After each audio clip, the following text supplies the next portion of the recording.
Hello everyone.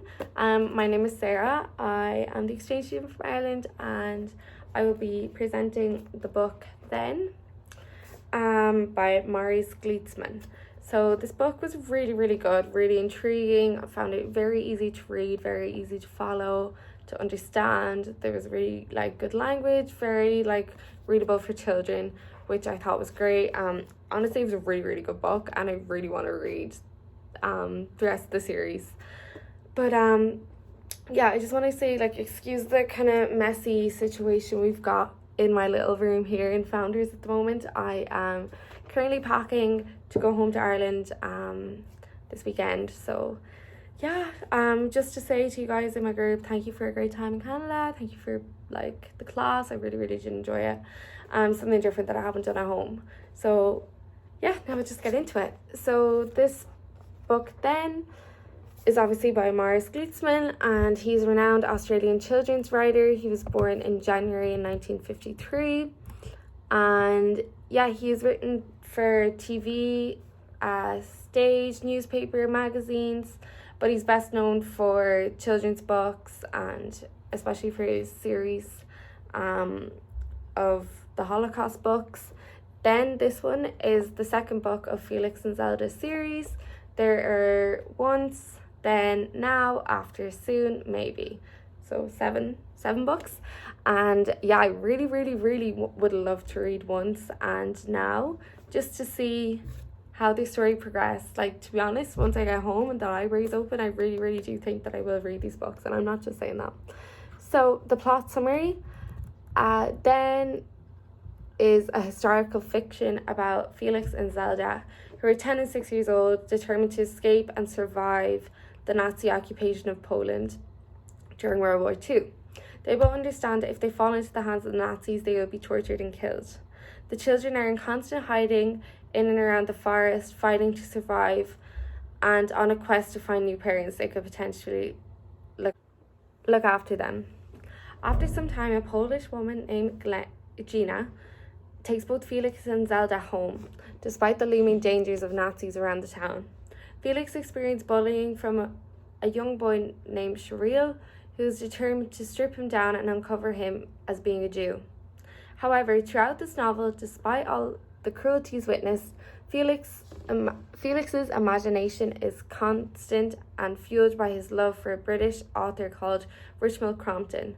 Felix shares stories to not only protect himself, but also to help Zelda come to the terms with her Nazi parents' values before their passing. Their imagination drives to navigate the horrors of the Holocaust, gives them both a sense of hope and growth in the face of loss.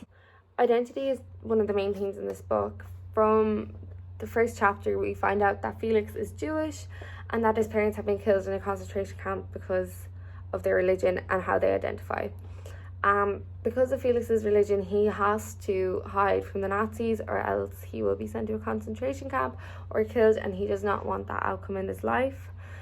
One way that Felix can be identified as Jewish by Nazis or other people is because of his revealing circumcision. As Gina points out to Felix, quote, "Now every Nazi Jew killer can spot you a mile off." This is on page 48 in this book. As a result, Gina helps both children hide their true identities by bleaching their hair, which we see on page 51 and 52, suggesting the adoption of their new names inspired by characters in Richard Crompton's books, who is Felix's favourite author. They also have new backstories and fake identity cards. So I'm just going to read to you a little bit of... So I'm just going to read a little bit on page 66. Then Gina helped me and Zelda to be William and Violetta. She got us fake William and Violetta identity cards from a priest in exchange for eggs. She told us all about the place where William and Violetta were born. For 2 weeks, she tested us on our William and Violetta childhoods. So these new identities, with bleaching their hair and changing their names and giving them new identity cards, it helps the two children acquire a more Aryan identity and be able to hide in plain sight and look more like the Aryan race and everything, so they would fit into society in those days. So to summarize this theme as a whole, both children's external and internal identities change in the novel to avoid being persecuted by the Nazis, thanks to the help of a key upstander, of course, who is Gina. Felix says to her, "Thank you, I say, protecting me, Zelda. I mean, Violetta," on page 56. So the next theme that I'd like to discuss in this book then is family. So family overall, in my opinion, was the biggest theme in this book. After losing both their families, Felix and Zelda become each other's family in the novel. After talking about memories of their families, Zelda asks Felix, "Will you always be my family?" on page 14, and continuing to page 15 says, "Will you stay with me forever and ever?" Throughout their journey, they set off to find replacement parents and meet Gina, which is on page 18 and 19, who takes them into her home and looks after them as a true upstander. She makes up a story that they're her niece and nephew and they've come to live with her because their parents were killed. She says, "From now on, you both have to tell people a story about yourselves. How you're two Catholic children from Priscilla. How your parents were killed. How you've come to stay with your auntie, who from now on is me," on page 52. So throughout this story, family is just such an important theme throughout, from beginning to end. In the beginning, Felix has Zelda. In the middle, he has both Zelda and Gina, and of course the family pets, who are the dog and the pig. And then in the end, after losing both Zelda and Gina, he has Zelda's husband, who looks after him until he leaves the shed. One of the main motifs that I wanted to talk about was Richmal Crompton, who is the English author who writes Felix's favourite books. He enjoys her books so much that he treats her as if she was a god, hence his religion for survival. Felix tells us that he is Jewish. However, he invokes Crompton on numerous occasions when he is in despair or true danger. I say a silent prayer to Richmal Crompton. I ask her to protect our friends who are still on that troubled train. Felix also bonds with the Polish Nazi youth Amon. Through their love of Richmal Crompton books, Amon says, "I wish Richmal Crompton was in charge of Germany instead of Adolf Hitler. If she was, I wouldn't have to be a Hitler youth. You and me, we'd both be at home with our parents. I wouldn't be sleeping in a dead kid's bed." Throughout this book, Felix refers to this author as God. It's just really, really interesting to see how this young child interprets God and how this person who he loves and worships, how he sees him as a god. I just thought that was really interesting and something different that I've never seen before in a book, so I really thought it'd be interesting to talk about. The second motif that I'm going to discuss is town and town square. So the town and the town square is a prime location in this book. Felix and Zelda only find themselves there a few times with Gina when they go to trade and to buy food and milk and to get other bits that they need in the town square. It is a Nazi-occupied zone, and many people in the town dislike Jews, and it is not a safe place for Jews, of course. Also in the town square is where Nazi displays Jews and their supporters hanging from poles, warning to the other people in the town not to hide Jews or support Jewish people. Felix makes note of this in the following quote: "In the town square, there's something I've never seen before. Big wooden posts with dead people hanging from them. People with ropes around their necks aren't soldiers, they're just people. A lady in a green dress, an older lady wearing an apron." Gina adds on, "They were sheltering the Jews in the green dress. The Nazis caught them and killed them and everyone in their family." This is really, this location just played a really huge role in the book, because it was this location as well where Gina and Zelda were hung when the Nazis figured out that they were hiding Jews. So in relating this book then to the key core concepts, I would like to talk about the Bethlehem theory article first. This article shows Bethlehem's Insights on the deep trauma child survivors incur because of the Holocaust. According to Bethlehem's fourth observation on trauma, in order to survive their loss, children could not afford to mourn nor fall into depression. Despite their losses, the feeling of persecution follows child survivors, so the constant need for survival prolongs the process of mourning. Claudine Bay talks about the way children would cling onto the idea of hope. At first, there was no reason to mourn. The hope was that their parents would return. This is on page 70 of the Bethlem article handout. Relating this back to then, it is clear that Felix believes that one day his parents will return. Mentally protects him from dangers and horrors of the deportation of the Jewish community to the death camps. In other words, the unwillingness to give up hope for Felix and child victims was a way to protect themselves from overwhelming feelings and anxieties, as well as to keep themselves alive internally to combat hardships. While being persecuted, Felix explores the justification for the loss of his parents as means of survival. Here's one of his reflections. It's what my mom and dad did for me when they hid me in that Catholic orphanage. They didn't want to do it, but they had to. They went away and left me and stopped being with me to keep me safe. This is on page 151 of the novel. Faye also notes on the overwhelming feeling of permanent danger to death on page 176. Means Felix has no time to stop and mourn. He has to keep moving, hiding, and transforming in order to survive. For him, surviving the Holocaust as a Jew takes priority over being an orphan. Another course concept that we wanted to relate the book then back to is righteous amongst the nations, or upstanders like Gina, Mr. Kral, and the Polish Nazi youth Amon. Gina takes Felix and Zelda in and risks her lives for them, which leads to her death along with Zelda on page 187.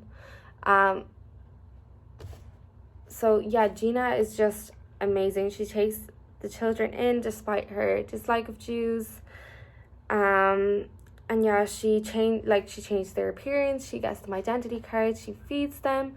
It's hard on her, but it's such a lovely thing for her to have done for these two children. She really did love the orphan children who also died, but they helped her in her garden, and she just had such a love for children no matter what race, what religion, which is amazing. But also Mr. Call, who we meet in the beginning of the book. In the beginning, Zelda and Felix meet him and they hop in his cart and there's turnips and they see a leaflet saying, this is the reward for Jewish, if you find a Jew, this is how much money you get. And of course, Zelda and Felix run. However, we do meet this other Jewish boy and he tells Felix that he is staying with Mr. Kral. And Felix suggests that the reward notice on the cart must have just been a disguise to make the Nazi think Mr. Kral hated Jews, so they would not protect him of protecting one, which is amazing. In the beginning, when I first read about him, I thought, oh my God, he's going to, bring them back, but he was just using that as a cover-up to protect them, which, is amazing and such a great thing to do. Things the group and I observed was, of course, the characters, their personas, their personalities, just everything about them. So I'm just going to give you all a little insight into each character. So Felix is the voice of the book. He's the main narrator, who is a child survivor and exposes the danger of prejudice, discrimination, and dehumanization that fueled the Holocaust. Felix's complex emotional stories and experience give a more intimate look into what it must have been like on the run, adapting and surviving as a child during the Holocaust. His sense of agency is demonstrated through this thought process and actions as he sticks up for Zelda when faced with danger. Felix's integrity remains intact despite the oppressive environment around him. Zelda, on the other hand, is hot-tempered, resentful, decisive, and at times impulsive. She denies her true identity just to bond with Felix as a family. As Felix appropriately explains to her what the dangers or conflicts she witnesses along her journey, her awareness and resiliency mature. So the main character's journey revealed that they had to adapt their individual social context. They had to change their identities, change their hair, pretend that they weren't the religion that they were, pretend that they had different family members. Their circumstances just changed completely. However, they did weave childhood play like imagination, drawing, and storytelling, and a lot of adult skills together, like seeking food, safety, and shelter on their own, which I think is like amazing. It's like really cool from a children's studies perspective to like see how children would have survived during the Holocaust. Of course, they'd had to be mature and figure out how to do things, but also, of course, like Zelda and Felix, they were both young children. They had to play. You know, it was something that we noticed was, and like childhood is such an important part of life. And when they got to live with Gina, that they got to experience childhood a little bit, you know, playing with the animals, playing in the like shed, like it was something that we really took notice of when reading this book. So what is the significance of the title? In Then, Felix executes his plan with Zelda. In the book before this, it is called Once, which is the backstories to Felix's future plan in Then. So each chapter in Then starts with the word then. It symbolizes the emphasis of a major life-changing event in the character's total narrative. As you can see, I'll show you some chapters. Oops, sorry. This one begins with then. They all begin with then. I'll show you the first one. Then. So it's kind of each chapter starts with then and something else happens. So each chapter, it's really intriguing, which is like really cool. And we see then how their plan evolves throughout the book. And yeah, it's really cool. Hope you enjoyed my video presentation on the book Then. It's unfortunate, of course, that we all can't be in class sitting together talking about our books, but I'm really, really looking forward to hearing all of the work that you all put into your novels, and I'm also really, really looking forward to hearing about the other people that have these books Once and Now, to hear how Felix and Zelda's story goes. But just to leave you all with a thought-provoking question, I just wanted to ask, why might addressing a sensitive topic such as the subject of the Holocaust be important in children's literature, and in what ways could this be beneficial to a child? So just something to think about, of course, after hearing everyone's stories and just figuring it out and thinking about it. But yeah, thank you so much for listening to my presentation and viewing it, and I hope you all enjoyed it, and stay safe in the coronavirus outbreak. I will be very happy to get home at the weekend. All right, bye.